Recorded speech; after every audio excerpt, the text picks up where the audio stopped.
Alléluia.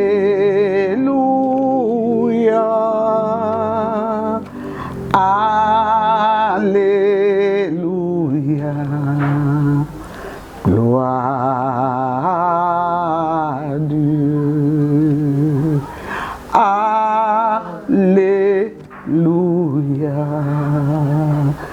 Alléluia.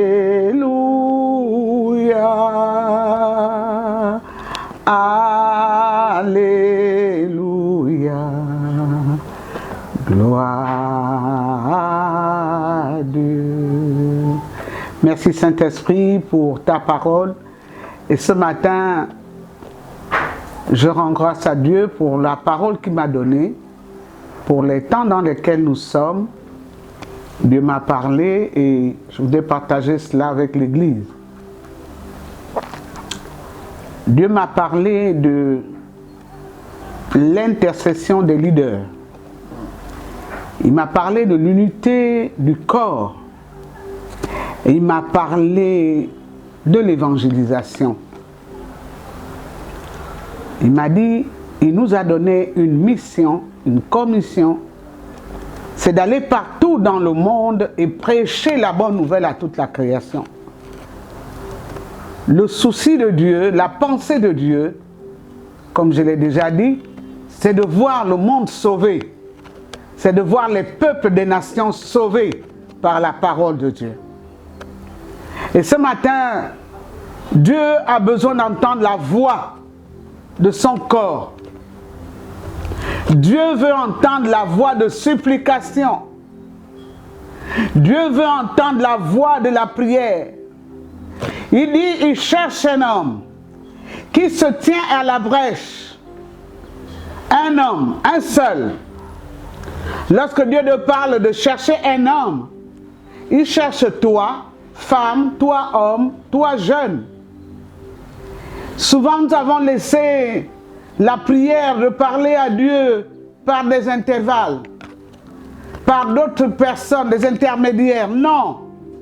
Il dit, il cherche un homme parce que son attention est sur la prière d'intercession. La prière d'intercession n'est pas donnée aux femmes âgées dans les assemblées, mais d'abord aux sacrificateurs, aux apôtres, aux prophètes, aux pasteurs, aux évangélistes, aux docteurs. Dieu a mis cela en nous. Et c'est le ministère que nous avons pour gagner le monde. Nous devons intercéder en faveur de ce peuple. Nous devons implorer la miséricorde de Dieu. Bien-aimés, je suis prête. Je crois que la prière est la clé du ciel. La clé qui ouvre le trône de Dieu. Et qui met Dieu à entendre nos voix lorsqu'on l'appelle. Il a dit, invoque-moi, je te répondrai. Je te donnerai, je te montrerai des choses cachées que tu ne connais pas. Nous ne pouvons pas vivre sans invoquer Dieu en esprit, en vérité. Nous ne pouvons pas fonctionner sans pouvoir entendre la voix de Dieu lorsqu'on l'invoque.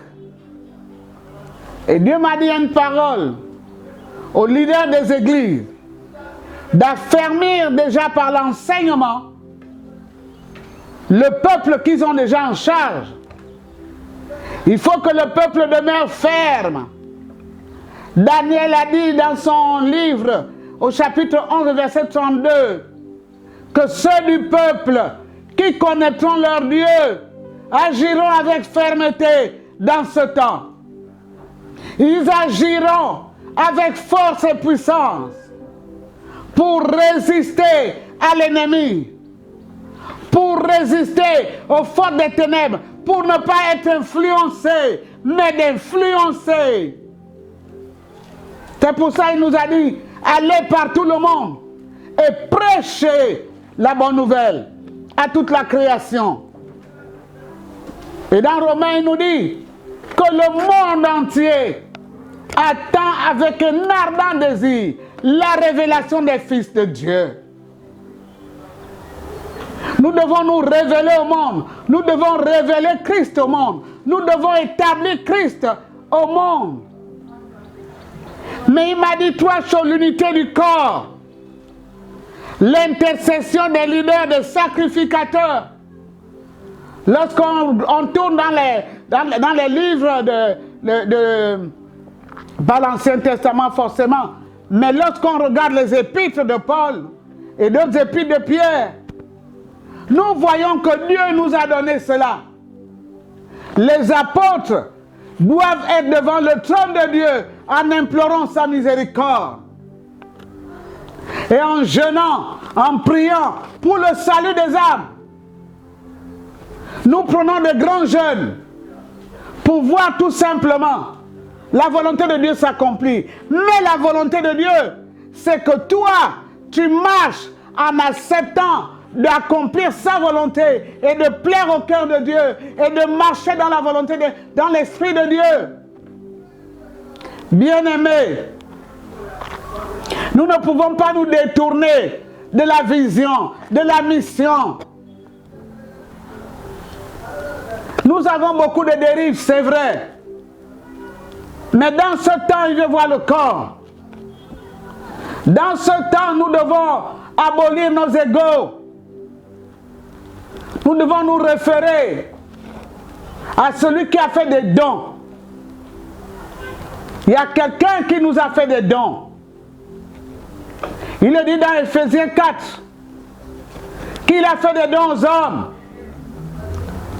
Aux uns apôtres, il a donné le don d'apôtres, à d'autres prophètes, à d'autres évangélistes, pasteurs et docteurs, enseignants de la parole. On ne peut pas être tous prophètes ou tous apôtres. Où est l'évangéliste? Où sont les évangélistes? Et où est l'homme qui s'est confié à Dieu et qui a entendu ce message qui dit à tout le peuple de Dieu d'aller? Pour les évangélistes, c'est le don. Pour la mission de l'Église, c'est d'aller par tout le monde et prêcher la bonne nouvelle à toute la création. Nous verrons les miracles que nous voulons voir dans notre pays, dans notre continent et dans le monde. Nous verrons la transformation parce que la parole de Dieu nous informe, nous transforme, nous informe. Et la parole de Dieu nous enseigne. Le Seigneur m'a dit de dire à ceux qui ont reçu l'appel de Dieu, qui ont déjà des assemblées, je ne parle pas à ceux qui parcourent la terre, je parle à ceux qui ont entendu la voix de Dieu, d'affermir le peuple qui est sous leur contrôle, le peuple pour lequel ils sont établis. D'affermir ce peuple. Osée 4 nous dit: mon peuple périt faute de connaissance. C'est vrai que le peuple est endurci. Ils ont le cœur endurci. Mais nous devons continuer d'apporter la bonne nouvelle. Nous devons continuer de parler. C'est la parole qui nous dit que la moisson de la terre est mûre. Mais il manque d'ouvriers. Oh, combien il y a des milliers, des milliers, des milliers, et même des millions de serviteurs et servants de Dieu oints. Focalisons-nous sur l'évangélisation, sur l'intercession. Focalisons-nous. Il n'y a pas de réveil sans prière, sans intercession. Nous attendons un réveil, mais nous devons garder nos lampes allumées. Nous devons ne pas éteindre la lampe, mais de veiller à ce qu'elle demeure allumée. Les ténèbres ont besoin de boire la lumière. Les ténèbres se dissipent à l'approche de la lumière. Et les évangiles nous disent que nous sommes la lumière du monde. Nous sommes le sel de la terre. C'est en toi. La lumière est en toi.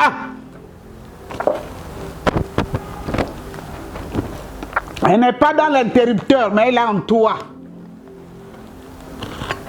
Le Saint-Esprit est l'interrupteur qui allume cela en toi.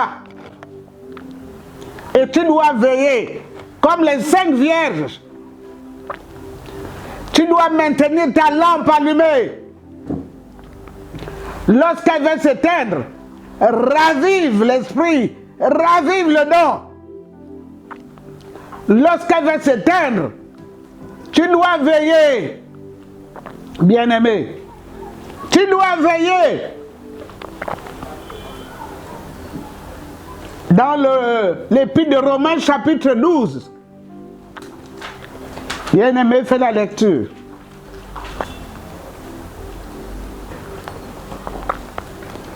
Le verset 4 à 5. Je lis la parole de Dieu dans le livre de Romains 12 au verset 4 à 5.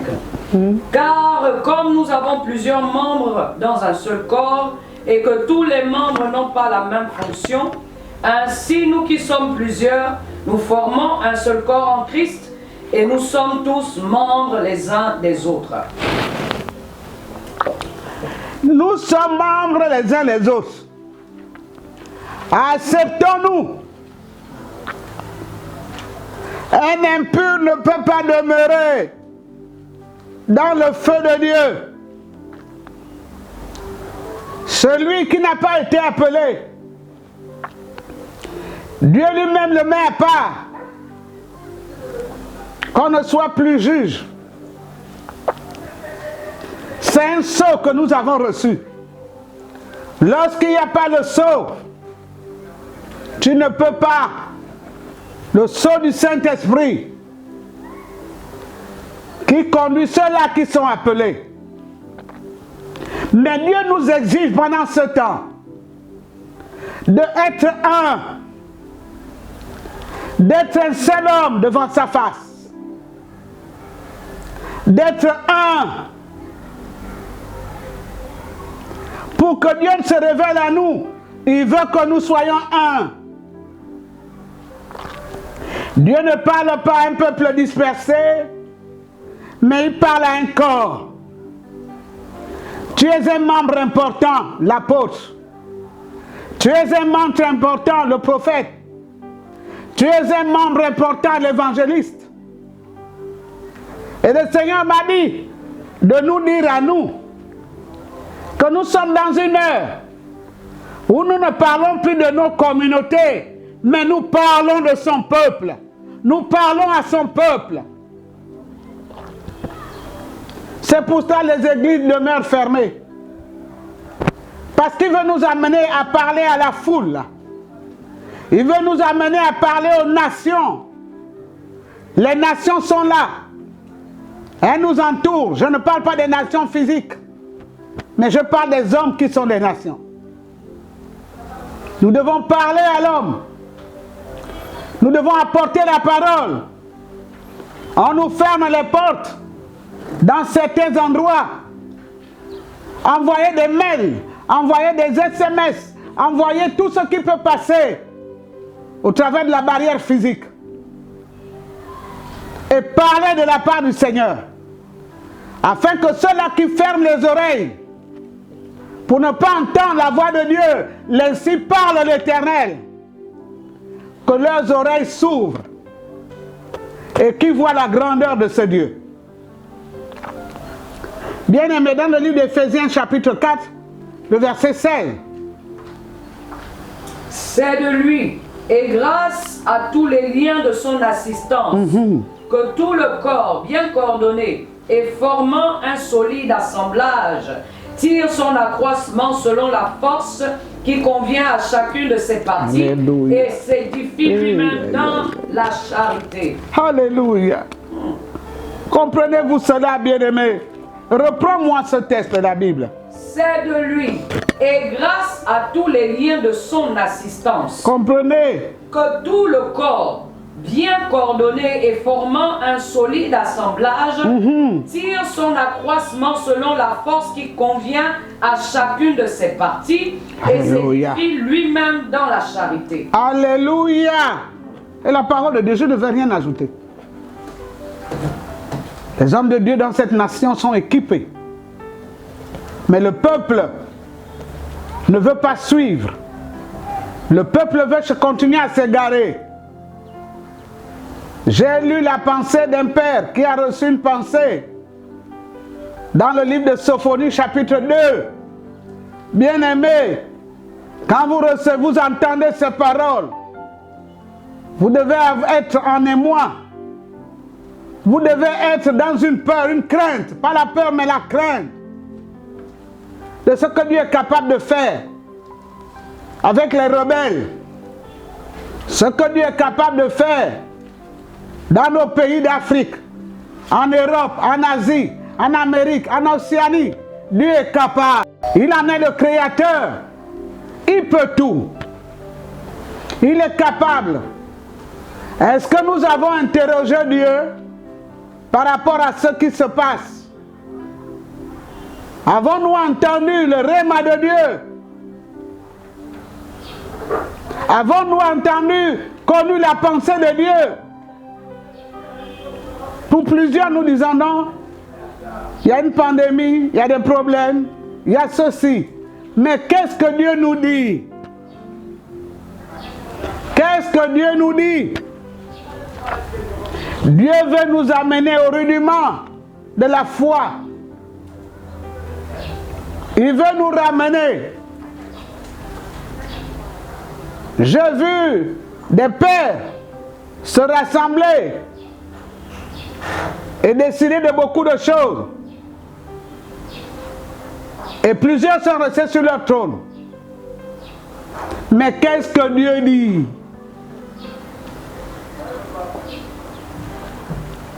Il dit, pendant que nous sommes arrêtés, les réseaux sont là, les chaînes sont là. Annoncer la bonne nouvelle.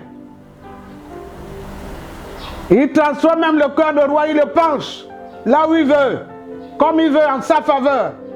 C'est lui l'Éternel, Dieu, Jéhovah, c'est lui. Le commencement et la fin. C'est lui qui règne éternellement. Il a dit dans le psaume, arrêtez, sachez que je suis Dieu. Église de Christ, repartons. Nous avons reçu une puissance. Nous sommes une puissance. L'Église est une puissance. Qu'on le veuille ou pas, qu'on l'accepte ou pas.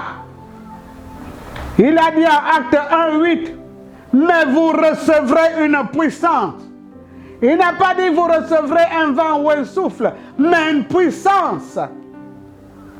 C'est ce que l'Église est dans le monde entier. Et ceux qui reçoivent des paroles de Dieu, déclarer, proclamer,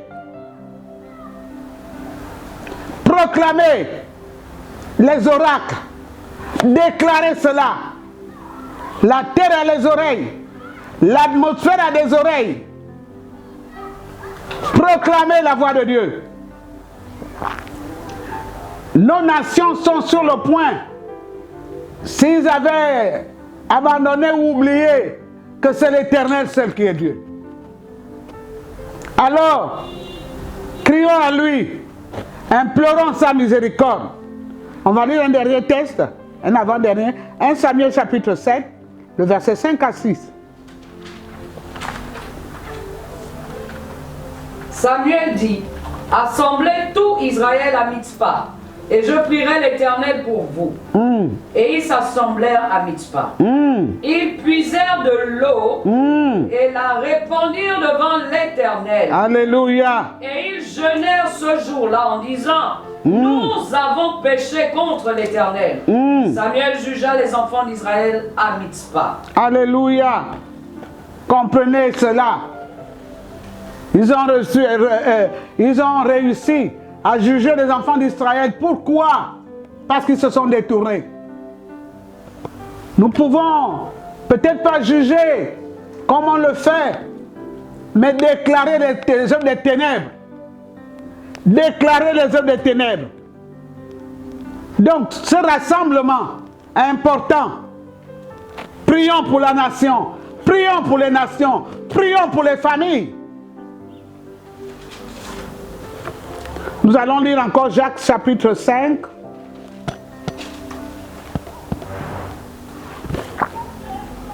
Alléluia. La prière, la prière, la prière, la prière. L'intercession des anciens. L'intercession des apôtres, des prophètes, des leaders. C'est les leaders qui vont devant le trône de Dieu. La Bible nous dit que dans le tabernacle, le trône était là. Mais un seul sacrificateur avait le droit de faire une entrée une fois par an pour le pardon des péchés du peuple. Aujourd'hui, nous sommes dans la nouvelle alliance et nous pouvons comprendre que ça n'a pas changé. Que les sacrificateurs montent, qu'ils montent. Alléluia. C'est le message que j'ai reçu de la part du Seigneur. Je ne voulais rien dire, mais Dieu m'a dit, dis ces choses. Nous avons beaucoup plus besoin de prière. Que nos rencontres soient des rencontres de prière de feu, afin que le feu de Dieu descende. Nous voulons voir le feu. Ce n'est pas le feu que nous invoquons dans les églises là. Mais le feu de Dieu pourra descendre quand les sacrificateurs vont s'assembler et lever la voix ensemble comme un seul homme. Le trône de Dieu va bouger. Que Dieu vous bénisse. Que Dieu vous bénisse. Gardons la foi. Dieu honore la foi. Gardons la foi, bien-aimés. Gardons la foi. Il n'a pas changé. Le Dieu d'Abraham n'a pas changé. Le Dieu d'Isaac n'a pas changé. Le Dieu de Jacob n'a pas changé. Veillons. Ne nous endormons pas comme ces 5 folles, mais veillons.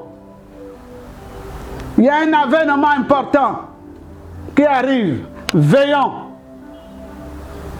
Veillons, bien-aimés. C'est l'heure. C'est l'heure des sacrificateurs. Dans cette nation, on insulte les pasteurs, on insulte les apôtres, les prophètes, les évangélistes. Parce que le peuple gabonais a rendu les sacrificateurs mendiants. Ils n'honorent pas la parole de Dieu, qui dit prenez soin de ceux qui vous enseignent. Alors ils sont devenus des mendiants. Mais il y a un reste qui ne s'est pas prostitué, qui n'a pas mangé les mains du roi. Il ne les a pas mangés. Ils ont gardé la flamme. Que Dieu vous bénisse.